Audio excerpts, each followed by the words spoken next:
Hello guys, सबैलाई मेरो भलाको स्वागत छ। नमस्कार छ हैन। आजको दिन सबैको राम्रो भनी आशा राख्दछु है। यो कन्टेन्ट किन बनाएको भन्दाखेरि हिजो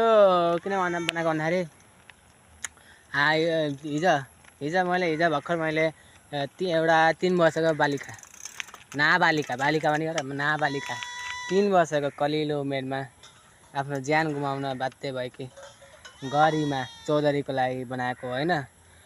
रेस्ट इन पिस नानुलाई है। बहिनीको आत्माले शान्ति पाओस् हैन।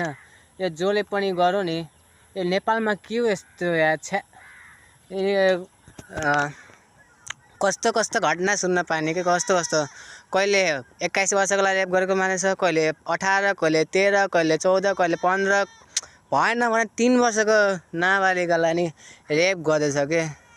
हे भगवान्, यस्तो देशमा जन्मिन पाउने छ्या थु धिक्कार छ मलाई। यस्तो यो जाँड पचेको देश, योभन्दा बरु इन्डिया ठिक लाग्यो मलाई। त इन्डिया कमसेकम यति त छैन। यो रेप काण्ड त त्यति सुन्न पाइन्न हैन। इन्डिया पनि समाचार हेर्छु मैले, यताउता हेर्छु है, तर रेप काण्ड सुनिन्न। तर यो नेपालमा हेर्न सक्नुहुन्छ। भएन मलाई 3 वर्षको नानी बालिका क्या। यो कता कुन गाउँको थाहा भएन, तर गरिमा चौधरी भन्ने 3 वर्षको नाबालिका क्या। तिनीहरूको पनि छोराछोरी होलान् पछि हैन। तिनीहरूको पनि छोरीहरूलाई पढाए, तिनीहरूको पनि छोरीहरूलाई अब कसले बलात्कार गरेर, कसले रेप गरेर मार्यो भने कस्तो हुन्छ होला, त्यही सोच्नु पर्ने हो नि। कस्तो के भगवान्ले लिङ्ग दिए भने बित्तिकै त लिङ्गको सदुपयोग गर्न सक्छ, दुरुपयोग गर्नुपर्छ र। त्यो लिङ्गलाई सम्हालेर राख्न सक्दैन तिमीहरूले हैन।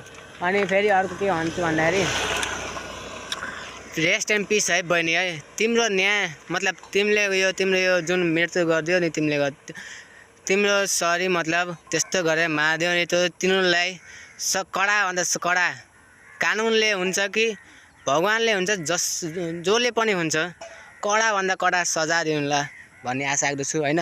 अनि फेरि यो जुन अहिले यो मारिदियो नि, दुईटालाई त पक्रियो, दुईटालाई त पक्रियो हैन। त्यो दुईटाको पक्रेको जुन त्यो पुरुष छ नि, त्यो पुरुषको लिङ्ग छ नि, त्यो लिङ्ग यो नि लिङ्ग, त्यसलाई काटेर नुन चुक लाएर त्यसलाई त्यो जेलमा राखेर त्यसलाई फाँसीको सजाय दिनुपर्छ कि बल्ल यो नेपालले गरौँ भन्ने हुन्छ कि। मलाई र नेपाली दाइ दिदीहरू अरू मान्छेलाई, नेपाली युवाहरूलाई, नेपाली जनताहरूलाई हुन्छ कि बल्ल यति गर्न सक्यो भने बल्ल नेपालको सरकार मानिन्छ क्या। जुन सरकार आने उस्तै काने चिरेको, जुन गोरु आने काने चिरेको भन्छ नि, त्यस्तै हो क्या। जुन सरकार आने त्यस्तै हो। एमाले काङ्ग्रेस माओवादी आए पनि त्यस्तै, स्वतन्त्र पार्टी आए नि त्यस्तै। स्वतन्त्र पार्टी आए पनि स्वतन्त्रता छैन क्या नेपालमा।